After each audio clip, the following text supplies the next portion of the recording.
teman-teman, Assalamualaikum. Waalaikumsalam. Nah, perkenalkan nama aku Syakila Muhaya, biasanya dipanggil Syasa, teman-teman semuanya boleh manggil aku apa aja, Syakila, Syasa, Au, Walul. Oke. Nah, aku bakal menemani teman-teman dalam podcast kali ini untuk beberapa waktu ke depan dengan tema Suara Aman untuk Semua, mengungkap realita kekerasan seksual dengan perspektif psikologi Islam dan pendidikan. Untuk tema kali ini kita kedatangan narasumber yang sangat keren banget di dalam mungkin expert ya untuk bidang seksual ini, apalagi di psikologi seksual pendidikan ya Kak ya.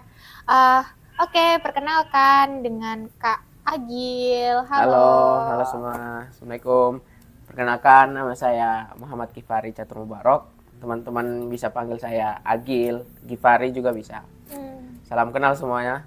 Oke, untuk kakaknya sendiri ini sekarang kuliah di mana, jurusan apa, terus kesibukannya juga ngapain? Oke, saya kuliah di Universitas Muhammadiyah Malang, jurusan psikologi dan angkatan 2021, semester akhir guys. Oke, berarti nyusun skripsi ya Kak? Bener. Gimana nyusun skripsinya untuk sejauh ini tuh mungkin ada apa nih? Cerita ya adalah struggle dikit ya, sama dospem sama satu bimbingan ya itu normal aja. Oke. Untuk skripsinya yang diangkat apa Kak? Aku mengangkat terkait problematik internet use atau penggunaan internet yang bermasalah. Wow, jadi disambungin atau diintegrasikan dalam ilmu psikologi juga ya? Benar. Oke, nah Kak Agil ini, fun fact ya teman-teman, Kak Agil ini tuh adalah ketua LISPA di tahun sebelumnya ya? Tahun Betul. sebelum aku, orangnya menjabat sebagai ketua LISPA ya? Nah, berarti udah keren banget nggak sih? Oke, jadi Kak Agil ini kan laki-laki. Terus juga sekarang tema kita itu tentang kekerasan seksual. Nah, mungkin akan mengangkat wajah baru karena kekerasan seksual ini kan mendominasinya terjadi pada perempuan. Cuman bukan berarti kekerasan seksual itu tidak pernah terjadi pada laki-laki. Karena narasumber kita adalah laki-laki, kita akan mencecar, nggak bercanda. Kita akan mengasih pertanyaan yang banyak banget tentang point of view laki-laki, terutama Kak Agil, dengan menanggapi isu-isu kekerasan seksual dengan perspektif psikologi Islam dan pendidikan. Kak Agil siap kan, Kak? Okay. Siap dong. Oke, untuk pertanyaan yang pertama, untuk ini kan jujur diutus sama rekan-rekan saya itu untuk memaparkan kasus. Untuk paparan kasus yang lagi booming saat ini kan kayak itu nggak sih Kak, yang Facebook, yang di Facebook, komentar Facebook yang udah diikutin 8.000 atau berapa ribu orang itu yang di publik itu ada komunitas fantasi sedarah, dimana komunitas itu tuh kayak memposting anak-anaknya mereka, memposting mungkin ada kakaknya, ibunya, dan itu yang mendominasi itu ada laki-laki. Gimana sih Kak Agil menanggapi itu, kasus-kasus itu kan pasti Kak Agil dengar kan untuk kasus itu gimana ya Kak? Aku ada takutnya juga iya, terus merasa miris juga iya, sama sangat disayangkan sih ada gimana ya, grup yang mereka berfantasi terhadap darah daging sendiri gitu. Itu sangat gimana ya, hina aja.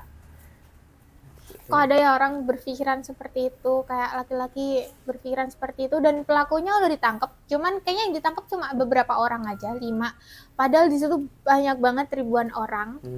Dan itu pelaku ya, otomatis kalau ribuan orang yang masuk komunitas itu tuh seharusnya ya kayak itu menjadi pelaku yang harusnya tuh bisa di ranah hukum gitu loh. Cuman kalau kira-kira nih penjara untuk orang beberapa ribu itu full nggak sih guys? Jadi gimana nih?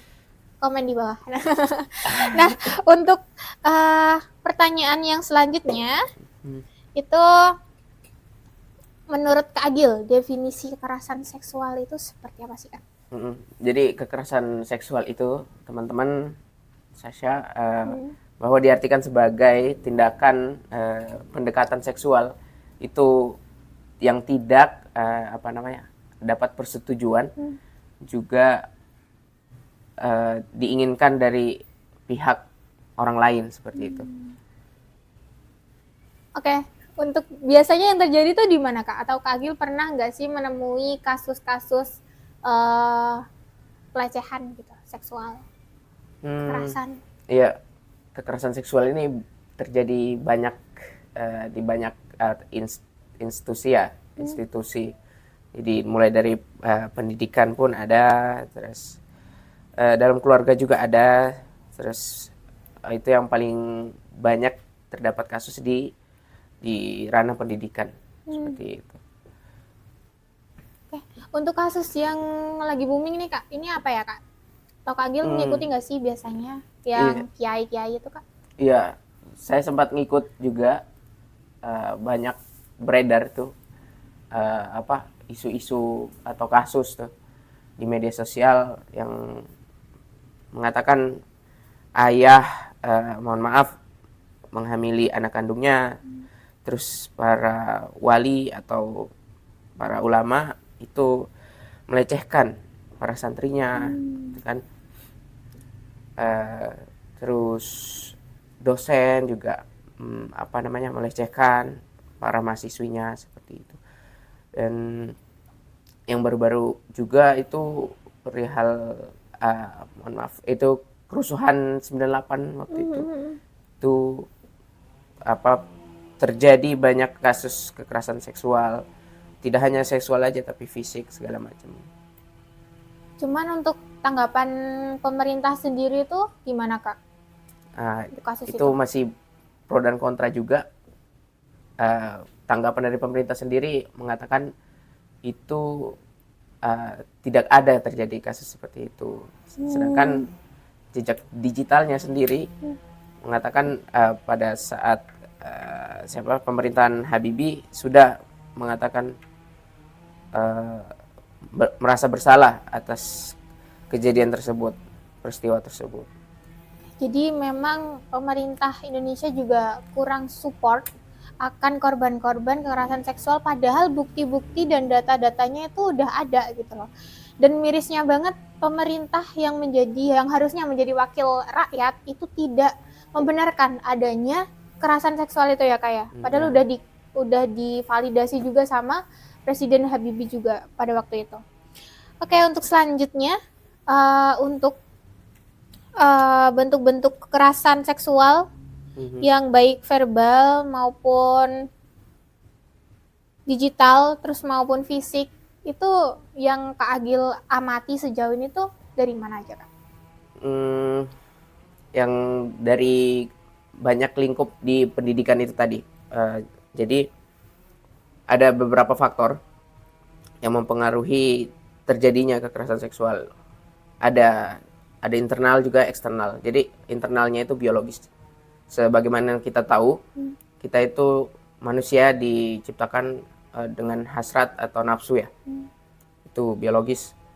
Gimana kita tidak bisa maksudnya berdiri sendiri gitu, atau tanpa bantuan lawan jenis seperti itu. Terus moral lah. Di sini paling ditekankan moral. Kenapa? Bahwa kita diciptakan juga memiliki pikiran kognitif, di mana kita bisa memilah mana yang baik, mana yang buruk, apa konsekuensinya setelah melakukan hal tersebut, kan begitu. Terus kejiwaan itu perlu juga. Jiwaan seseorang itu bisa mengakibatkan terjadinya kekerasan seksual. Bagaimana dia tidak menyadari melakukan hal tersebut. Terus ada juga itu balas dendam atau trauma yang dia alami di masa lalu. Nah, itu mengakibatkan dia menjadi awalnya korban itu menjadi pelaku juga bisa. Terus ada juga eksternal. Nah, eksternal ini banyak beragam. Jadi dari budaya juga, sehingga seperti pergaulan bebas itu termasuk juga itu sangat mempengaruhi. Terus masalah ekonomi. Nah, banyak kan mohon maaf teman-teman kita yang mengalami atau kondisi kekurangan ekonomi itu mengarah ke sana seperti itu. Terus media sosial juga tidak tidak cukup penting, sangat penting gitu. Bagaimana banyak kasus ya bahwa foto atau video syur dari korban itu disebarkan oleh Bahkan pelaku. diperjualbelikan, Kak. Iya. Iya. Dan kalau masalah terkait di hal pendidikan ini ada namanya ketimpangan kekuasaan. Jadi di mana para pelaku ini khususnya ada memiliki jabatan atau kuasa di institusi tersebut sehingga dapat memanipulasi atau menggerakkan si korban sehingga melakukan hal tersebut. Seperti itu yang saya amati ya. Maka dari itu ini berkesinambungan dengan pertanyaan yang selanjutnya. Jadi mengapa korban diam dari kasus yang dia alami? Jadi kasus yang dia udah menjadi korban kekerasan seksual, mungkin pelecehan seksual atau apa, tapi kenapa korban itu diam? Ya mungkin ada ketimpangan status sosial, terus juga ada kekuasaan itu juga ya, Kak. Iya. Lalu ada alasan lain nggak sih, Kak, untuk kenapa sih korban ini memilih untuk diam? Nah, itu mengkaitkan yang seperti yang tadi saya sebutkan bahwa korban ini jika adanya kekuasaan atau suatu jabatan itu dapat mempengaruhi si korban untuk bertindak selanjutnya atas kasus yang dia terima. Seperti ada rasa diintimidasi, terus diancam ya, akan dibunuh segala macam, akan seperti itu. Nah, itu sehingga itu yang membuat si korban menunda atau takut untuk melaporkan atau speak up lah ya. Ada juga bagaimana dari si pihak si korban, POV si korban tidak mengetahui prosedur dari bagaimana cara untuk melaporkan. Dan juga ada sudah dilaporkan, korban melaporkan, tetapi dari pihak yang berwajibnya lagi itu tidak menindaklanjuti, kayak gitu, seperti itu. Oke, nah berarti memang mungkin dari perspektifnya orang-orang juga itu mengenai korban kekerasan seksual itu kurang ya empati sama simpatinya, mungkin dari masyarakat. Iya. Jadi korban memilih untuk diam dan tidak ngasih tahu ke siapapun, bahkan ke orang-orang terdekatnya, karena itu bagi dia mungkin aib. Iya, dan dia benar. mempunyai feeling dirty dari bodinya, dari tubuhnya yang mungkin pernah disentuh atau diapain yang membuat dia tidak nyaman. Jadi itu itu bagi dia itu adalah aib gitu ya, Kak ya. Nah, untuk selanjutnya, jadi relasi kuasa, sekolah atau pesantren, kampus dan keluarga. Untuk sejauh ini kasus-kasus ini tuh gimana sih, Kak, di dalam pendidikan kayak di pesantren, di kampus, di sekolah itu seperti apa, dan yang sejauh Kak Agil tahu itu ditindak lanjut apa tidak sama orang tua? Oke. Kalau soal terkait itu di hal pendidikan ya, yang udah banyak kita ketahui, banyak kasus juga yang tersebar bahwa yang tadi saya bilang kembali bahwa ada kekuasaan seperti jabatan itu dapat mempengaruhi ya secara signifikan terhadap terjadinya kekerasan seksual, di mana ada di salah satu universitas tahun berapa ya saya lupa, baru-baru ini juga itu antara dosen pembimbing laki-laki si pelaku juga yang korbannya mahasiswi yang sedang mengerjakan skripsi seperti itu. Nah, adapun yang dalam pesantren pun seperti itu. Bagaimana si seorang ustadz atau petinggi dari pesantren tersebut melakukan pelecehan terhadap anak muridnya atau anak didiknya. Kenapa seperti itu? bisa dilihat dari bagaimana sistem dalam pendidikan tersebut, dalam pesantren ya khususnya. Bagaimana ulama itu dianggap menjadi role model atau kepatuhan yang perlu dicontoh seperti itu, role model. Jadi sehingga apa yang mereka katakan para petinggi ini akan dituruti oleh seorang anak didik seperti itu. Jadi ya ini pentingnya kita diciptakan juga memiliki akal, pikiran seperti itu. Selain nafsu juga ya diciptakan. Itu untuk gimana kita memilah ini apakah ini baik untuk kita atau juga buruk seperti itu. Oke, lalu untuk dampak psikologis, kita kan sekarang menjadi mahasiswa psikologi dan kebetulan banget saya menempuh matkul psikologi seksual atau pendidikan seksual, di mana di matkul itu tuh dosen aku itu tuh memberikan beberapa data di mana Jawa Timur itu termasuk kota yang paling tinggi banget akan pelecehan seksual, dan disusul Bandung, Jawa Barat, dan lain sebagainya. Jadi gimana sih Kak, korban-korban seksual ini, dampak psikologi ini seperti apa? Dampak psikologisnya yang dirasakan oleh si korban yang saya amati, saya cari juga, itu ada rasa takut, ada rasa malu. Malunya kenapa? Dari malunya itu disebabkan oleh dia merasa tadi yang kita bicarakan, merasa itu termasuk aibnya. Juga ada disalahkan oleh masyarakat kebanyakan, itu korban. Nah, rasa takutnya itu kenapa? Ada ancaman, terus ada segala macam ancaman lah. Itu mengakibatkan rasa takut serta yang dirasakan itu trauma dari si korban, bahwa apa yang dia pernah alami menjadikan, bisa jadi ada dua, dia menjadikan dia jadi pelaku selanjutnya, dan juga ada mengakibatkan dia depresi, sehingga depresi seperti itu. Aduh, serem banget ya kalau seumpama korban di kemudian hari itu menjadi pelaku juga kekerasan seksual, itu pasti bakal serem banget, dan otomatis rantai kekerasan seksual di Indonesia ini nggak akan putus kalau beberapa korban menjadi pelaku kekerasan seksual di masa nantinya. Yeah. Nah, tadi Kak Agil bilang kalau korban itu bakal mengalami trauma, terus juga takut, terus juga mungkin ada rasa bersalah juga. Yeah. Nah, ini kita membahas soal PTSD atau Post Traumatic Disorder yang Kak bilang tadi soal trauma tadi.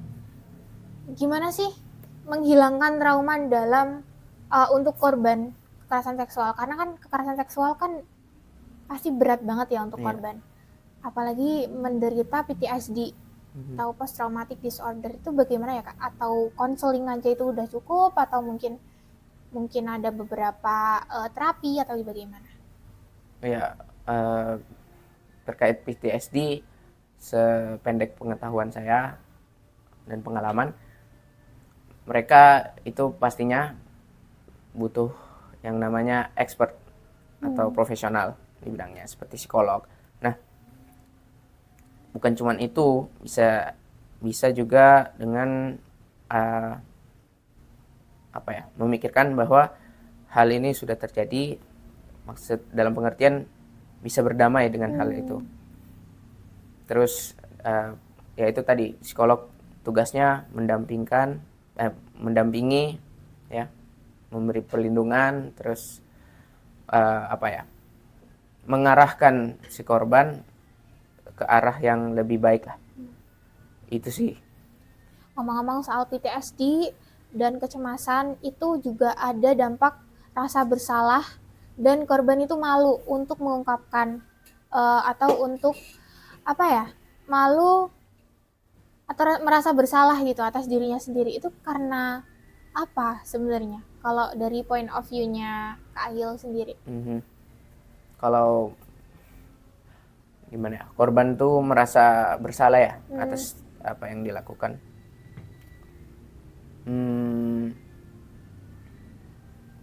Itu ini POV saya, si korban ini memikirkan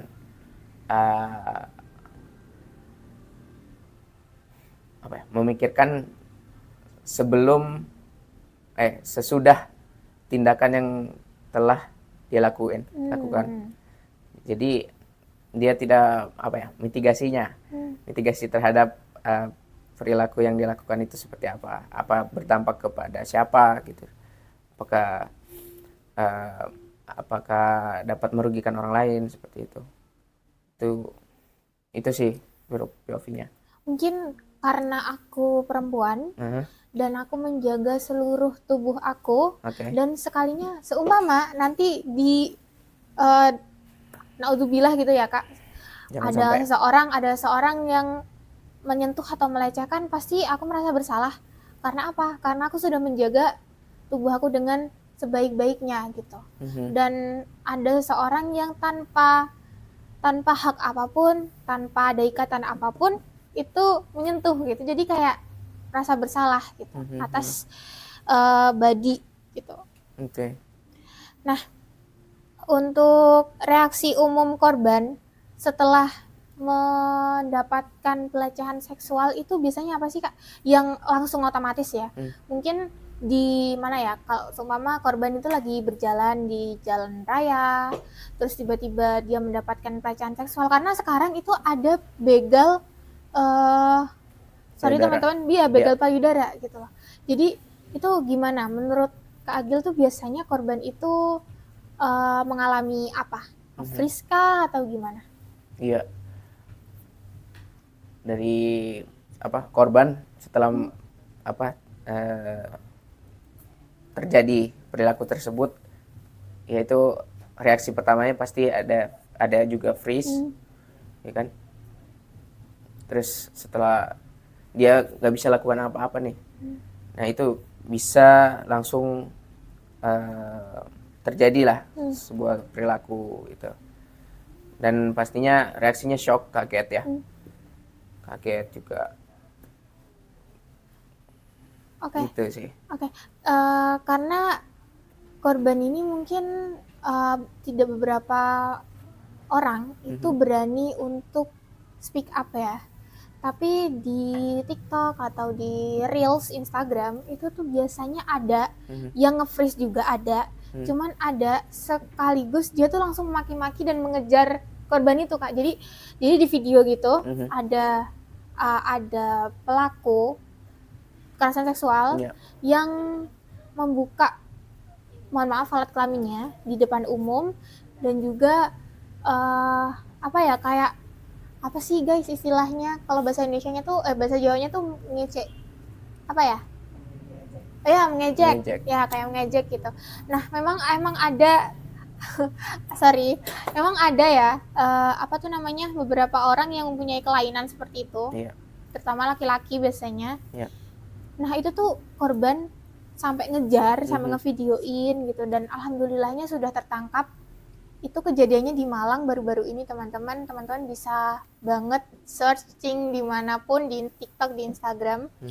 Ini FYI juga buat Kak Agil ya. Oke. Untuk reaksi lingkungannya untuk korban tuh biasanya gimana ya Kak? Untuk masyarakatnya, kalau udah tahu, oh mungkin tetanggaku, oh anak aku, oh teman aku mengalami pelecehan seksual, menjadi korban pelecehan seksual, itu gimana ya Kak? Iya, biasanya reaksi masyarakat tuh kebanyakan ya itu menyalahkan si korban dari segi bagaimana dia berpakaian, iya kan? Betul. Bagaimana dia berpakaian, terus bagaimana komunikasi antara pelaku sama korban, ya kan? Seperti itu. Kita bisa melihat dari situ juga. Soalnya tidak bisa dipungkiri bahwa korban pun bisa juga berkontribusi terhadap terjadi kekerasan seksual tersebut. Jadi kita bisa melihat dari POV pelaku maupun si korban.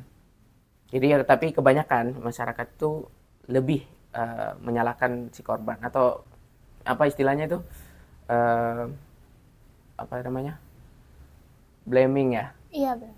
ya Iya. korban, ya Iya, kan, iya, iya betul. kalau Oke. keliru ya, Blaming, ya victim blaming. victim blaming, benar. Lalu berarti penting banget ya untuk dukungan sosial. Apalagi kalau korban itu udah berani-beraninya speak up, udah Iya. mengumpulkan nyali nih, udah sebesar-besarnya. Oke, aku adalah salah satu korban pelecehan dan aku akan speak up nih gitu. Tapi ternyata reaksi dari sosialnya, reaksi dari masyarakatnya itu adalah kurang. Itu kan pasti langsung ngedown banget ya, Kak. Iya, Berarti penting banget dukungan sosial dan empati.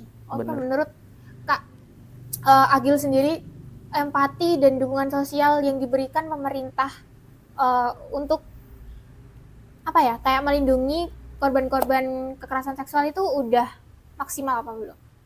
Oke, kalau dari segi pemerintahan kita juga belum aneh ya, belum masuk di ranah sana, tapi ya kita sebagai masyarakat Indonesia, khususnya nih di ranah pendidikan ya, menurut saya pemerintah itu udah baik dalam apa namanya, memerangi atau mencegah adanya kasus tersebut, kekerasan seksual tersebut. Ada Komnas HAM, terus ada Iya, sekarang itu. ada banyak dinas-dinas atau komunitas-komunitas yang apa ya, yang mengayomi korban atau yang sini loh kalau kamu korban, terus kalau kamu tidak berani untuk speak up, coba ke kita, nanti kita bantu untuk proses hukumnya gitu. Iya, betul. Nah, tapi Komnas HAM itu kan tidak semuanya apa ya, beberapa oknum itu tidak berpihak pada laki-laki. Pada laki-laki juga bisa menjadi korban. Contohnya itu seperti artis, teman-teman. Kalau teman-teman tahu, ada Dikta, ya penyanyi itu baru saja mengalami pelecehan seksual yang mohon maaf menyentuh alat kelaminnya, dan itu fans-fansnya Kak yang menyentuh. Dan sekaligus waktu di posting di Instagram kalau Dikta ini lagi mengalami menjadi korban pelecehan seksual, itu reaksi dari netizen Indonesia tuh kayak, oh mungkin kamu enakan gitu. Jadi kayak kurang aware banget sama laki-laki gitu. Atau Kak Agil tuh merasakan gitu juga nggak sih sebagai laki-laki? Mungkin kan Kak Agil kan punya teman-teman gitu. Kok aku laki-laki juga bisa loh menjadi korban pelecehan seksual, tapi kok tidak diperhatikan secara general gitu iya, ya. iya gitu. Iya, tidak bisa kita pungkiri juga laki-laki bisa jadi korban dari kekerasan seksual seperti itu. Nah, tapi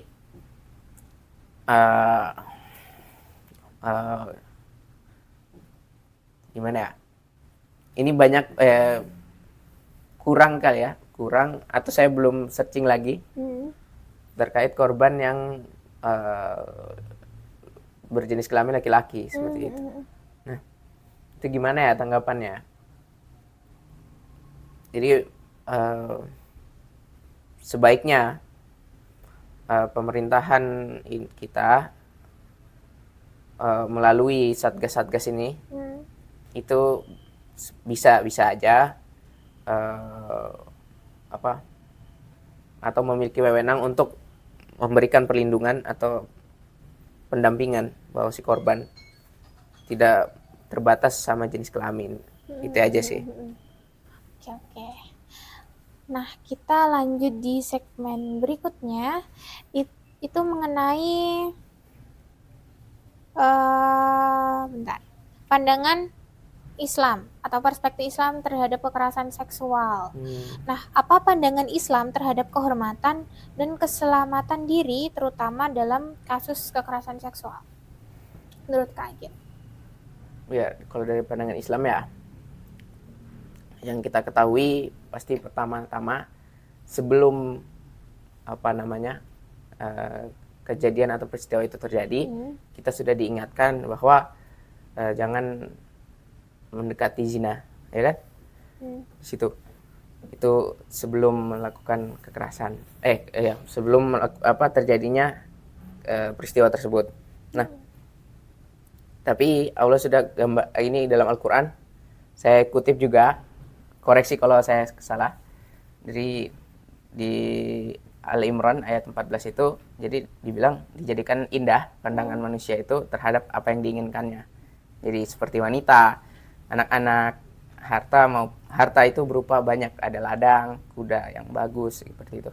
Dan itu ditekanin lagi, semua itu hanya kesenangan hidup di dunia. Nah, jadi kita di sini tahu bahwa mohon maaf dilanjutin lagi, dan di sisi Allah tempat kembali yang terbaik. Jadi saya bisa ambil bahwa kita bisa memikirkan, kita diciptakan untuk diciptakan logika atau pikiran itu untuk bisa memilih bahwa semua hal-hal yang berkaitan sama nafsu kita itu bisa hanya sementara aja, atau kehidupan dunia aja, seperti itu. Jadi memang bener loh, Allah tuh kasih kita nafsu, Allah kasih kita mungkin wajah yang baik, yang cantik, yang ganteng, terus juga Allah kasih kita wewenang, tapi tidak untuk disalahgunakan. Betul. Nah, sebenarnya ini di luar dari skrip, Kak. Ada gap di mana tadi kan Kak Agil bilang kalau mungkin korban itu bahkan disalahin sama beberapa netizen karena berpakaian terbuka atau bagaimana gitu. Nah, sedangkan Islam sendiri itu kan memerintahkan untuk perempuan itu menutup aurat gitu. Itu bagaimana sih, Kak, untuk itu gitu loh? Oh iya, benar. Jadi kita ini khususnya tinggal di Indonesia yang beragam agama juga. Tidak bisa dipungkiri bahwa tidak semua mayoritas masyarakat Indonesia itu berpakaian sebagaimana kita seorang muslim atau muslimah kan. Ya, tapi kembali lagi, ada juga sebaiknya kita baca, nggak apa-apa ya? Iya, oke. Lebih baik membaca daripada mengingat, daripada salah. Sebentar. Karena ada juga teman-teman korban yang udah tertutup nih, pakai jilbabnya udah gede, jilbab yang gede, bajunya juga gede, tapi juga tetap aja mendapat kekerasan seksual dari pelaku-pelaku yang dia tidak sangka sebelumnya. Benar. Jadi memang yang disalahkan tuh bukan hanya korban, malah korban jangan disalahkan ya. Iya. Sorry teman-teman. Yang disalahkan itu pelakunya, malah jadi gimana ya, pelaku untuk dikasih edukasi. Kalau seumpama harus menundukkan pandangan atau apa gitu kan, di Islam juga ada ya, Kak ya. Nah, ini juga ada hadis juga dari Nabi Muhammad SAW. Nah, jadi beliau berkata dari Usamah bin Zaid radhiyallahu anhu, tidak aku tinggalkan fitnah yang lebih berbahaya bagi kaum laki-laki daripada fitnah wanita. Tapi, nah ini menurut saya gimana ya? Kita tidak bisa menyalahkan 100% bahwa pelaku itu, maksudnya laki-laki dalam konteks sebagai pelaku dari kekerasan seksual tersebut. Jadi kita melihat secara helikopter view bagaimana perempuan juga bisa menjadi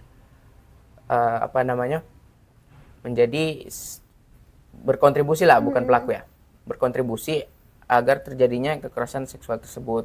Ya, jadi bagaimana dia berpakaian tadi, sempat saya lupa ayat berapa itu kalau di dalam Al-Quran, bahwa kita diwajibkan untuk menjaga, ya kan, pakaian, kehormatan, kelamin juga kan, atau pandangan-pandangan kita itu ya bisa dicari di dalam Al-Quran. Nah, di mana bagaimana kita, si korban walaupun wanita itu bisa menanggulangi atau mencegah hal tersebut dengan berpakaian yang baik, yang sopan.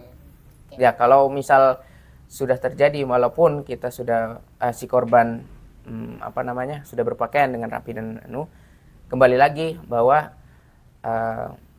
dari pelaku tersebut apakah masih memiliki akal yang baik. Iya, seperti itu, memiliki akal yang baik. Itu kan ada pikiran, logika. Iya, seperti itu. Jadi kalaupun ada korban yang berpakaian pendek ataupun panjang tetap menjadi korban pelecehan seksual, Iya, itu berarti memang pola pikirnya dari pelaku itu yang salah ya. POV laki-laki. Ya, betul. Jadi tugasnya netizen-netizen di sini itu mengingatkannya itu bukan berarti mengingatkan dengan menghujat, tapi malah menyarankan dengan yang baik sesuai dengan ajaran-ajaran Islam. Nah, untuk pertanyaan selanjutnya, seringkali korban itu tuh merasa takut karena merasa membawa aib. Jadi bagaimana sih Islam memandang hal tersebut? Nah, ini perlu dikaji lagi ya. Soalnya saya belum mendalami juga bagaimana Islam memandang gimana perempuan.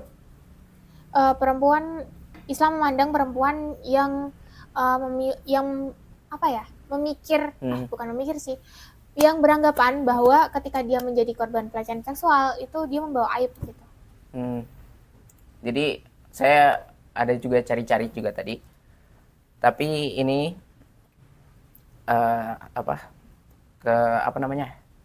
hadisnya itu masih hasan, di bawah sahih. Saya menanyakan ke yang expert juga. Tadi itu dari kisah ada satu korban wanita, dia kalau nggak keliru pergi sholat ke masjid, terus di perjalanan dia mengalami kekerasan seksual. Nah itu tadi reaksi korban bahwa dia freeze, terus shock, kaget, panik ya. Setelah itu dia berteriak,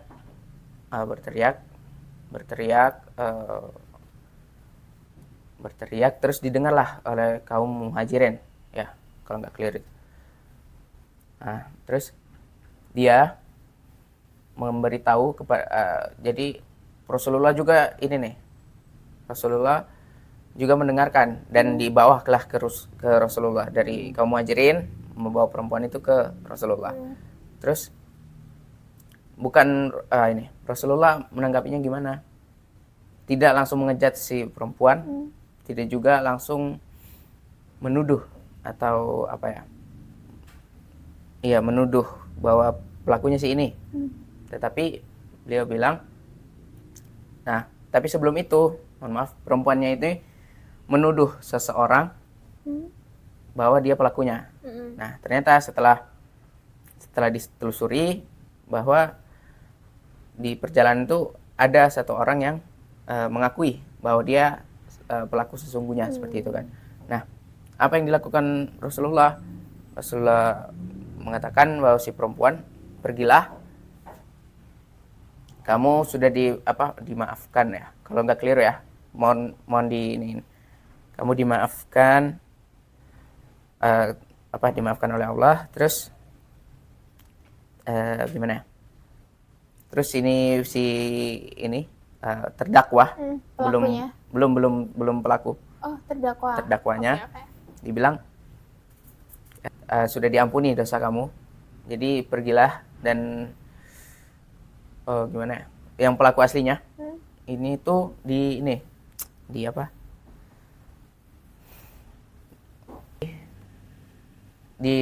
dihukum sesuai hukuman yang sudah berlaku di Islam pada saat itu. Jadi gimana Islam memandang kasus kekerasan seksual ya? Jadi kalau melihat dari perilaku Nabi, kita tidak langsung dapat mengejudge satu pihak itu.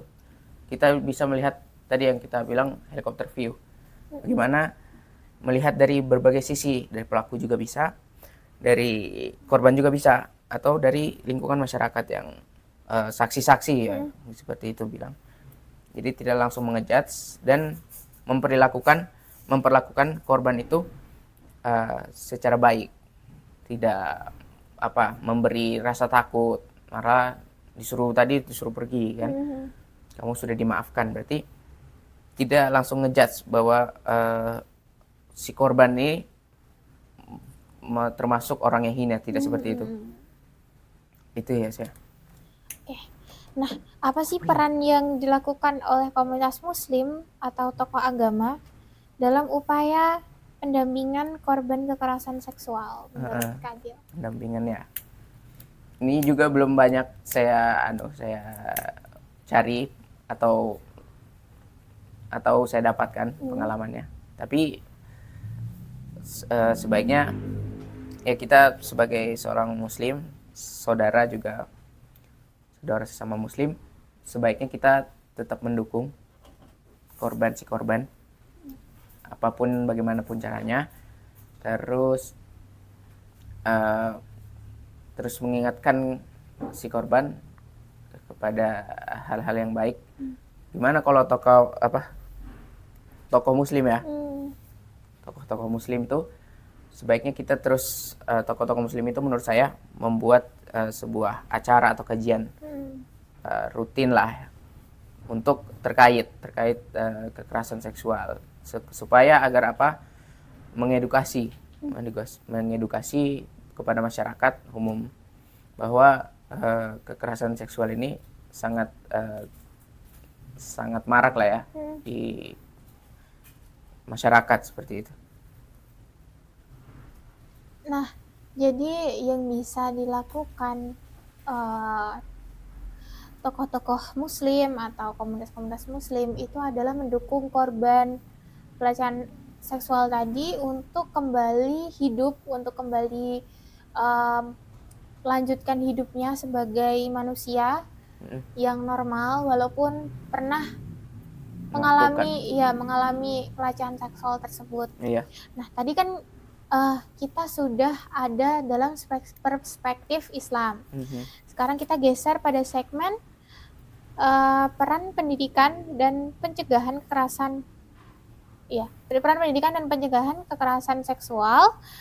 Untuk pertanyaan selanjutnya, itu mengapa kekerasan seksual bisa terjadi di sekolah, kampus, bahkan lingkungan pendidikan agama? Ya, yang kita kembali ke apa yang kita obrolin tadi terkait adanya kekuasaan. Di situ sangat berpengaruh penting ada ketimpangan kekuasaan, di mana kekuasaan ini memiliki power atau kekuatan dalam memanipulasi atau menggerakkan atau mengontrol si korban. Iya, itu sih. Jadi bagaimana jabatan tuh ya, kekuasaan itu bisa salah gunakan. Jadi saya mengutip juga nih dari filsuf strukturalisme. Jadi asal Prancis, namanya siapa namanya? Dari beliau saya lupa namanya, tapi dia bilang begini. Jadi beliau menggambarkan bagaimana itu relasi yang terjadi di lembaga pendidikan mampu menciptakan kekuasaan yang dapat diselewengkan. Jadi gimana para kekuasaan jabatan ini itu bisa disalahgunakan untuk hal apapun yang merugikan orang lain maupun si korban ya, gitu. Oke, jadi apa sih tantangan terbesar dalam membangun ruang belajar yang aman dan bebas kekerasan seksual? Menurut Kak Adil sendiri itu bagaimana? Kalau menurut saya pribadi, mahasiswa-mahasiswi ini baiknya terus membuka ranah diskusi terkait isu-isu ini, baiknya. Terus para pendidik juga membuka atau membuat sebuah event atau kegiatan yang mengenai isu-isu terkini tersebut. Seperti itu sih. Kalau untuk kita memberikan pendidikan seksual itu kan masih dianggap tabu kan, Kak. Jadi untuk apa ya? Jadi harusnya itu dikasih pendidikan seksual itu tuh dari orang-orang tua, terus selalu juga orang-orang dewasa, anak-anak kecil itu sebenarnya juga harus wajib sekarang untuk dikasih pendidikan seksual. Karena pendidikan seksual itu tuh sebenarnya tidak tabu. Kita mengenal organ-organ tubuh itu juga sebenarnya juga seksual. Jadi kenapa sih pelecehan seksual itu masih marak? Ya karena minimnya pendidikan seksual yang ada di Indonesia itu. Iya, setuju. Jadi masih tidak berkembang dan orang-orang ini tuh masih memikirkan kalau pendidikan seksual itu tabu dan tidak anak-anak itu tidak harus mendengarkan obrolan seksual gitu. Padahal itu penting banget. Iya. Nah, bagaimana sih peran dosen dan guru atau pendidik dalam menyikapi kasus kekerasan seksual di lingkungan pendidikan? Kayak menurut saya peran-peran dosen, guru, serta apa tadi? Pendidik ya. Itu ya teruslah menurut saya teruslah mengedukasi dengan membuat kegiatan atau ranah diskusi kepada mahasiswa-mahasiswi, serta juga jika ada kasus tersebut bisa mengambil sikap yang tegas terhadap perilaku tersebut. Karena sekarang ada bimbingan konseling juga ya, Benar. Kak. Jadi teman-teman atau siswa-siswa yang mungkin mengalami kekerasan seksual itu bisa langsung ada pada bimbingan konseling. Lalu juga sekarang juga ada psikolog anak, psikolog Islam juga ada banyak banget, bisa diakses dimanapun, di online juga, di langsung datang itu juga banyak. Iya, benar. Nah, kebetulan itu adalah pertanyaan terakhir yang saya ajukan kepada Kak Agil. Terima kasih banget karena sudah menjawab pertanyaan-pertanyaan dari saya tadi. Kira-kira pesan untuk korban kekerasan seksual yang mungkin masih diam atau belum berani. Pesan-pesanku ya, untuk korban-korban yang udah terjadi kekerasan seksual, nggak apa-apa merasakan hal itu menjadi hina atau aib. Itu sebuah hal yang kita bisa saja tidak bisa kita kontrol. Tapi yang intinya jangan merasa takut lah. Jangan merasa takut bahwa untuk membela kebenaran seperti itu. Jadi kalau kita merasa rugi dan untuk menghilangkan kasus-kasus tersebut, ya bisa kita dengan speak up seperti itu. Jadi korban nggak apa-apa merasa seperti itu normal, tapi harus berani sih, harus berani untuk meng-speak up, membela kebenaran. Itu aja pesan-pesanku. Berarti untuk masyarakat sendiri juga harusnya aware ya, Kak, buat korban-korban pelecehan seksual. Benar. Nah, teman-teman, berarti tadi itu udah menjadi penutup buat podcast kita kali ini. Terima kasih Kak Agil, saya ucapkan sekali lagi udah bersedia menjadi narasumber kita pada kali ini, dan makasih atas ilmu-ilmu yang Kak Agil tadi sampaikan. Terima kasih juga atas ilmunya. Ya, itu luar biasa banget mengenai pendidikan seksual, terus juga pelecehan seksual, korban-korbannya, di mana sebenarnya banyak banget orang yang aware, tapi juga tidak sedikit orang yang kurang aware akan pelecehan seksual tersebut. Nah, untuk selanjutnya bakal ada mungkin ada beberapa konten lagi dari kita, dari Lingkar Psikologi Ashifa Universitas Muhammadiyah Malang. Jadi teman-teman bisa menunggu konten-konten kita selanjutnya dengan klik tombol subscribe, komen, dan aktifkan loncengnya. Terima kasih teman-teman. See you. See you. Wassalamualaikum. Waalaikumsalam warahmatullahi wabarakatuh. Mohon maaf.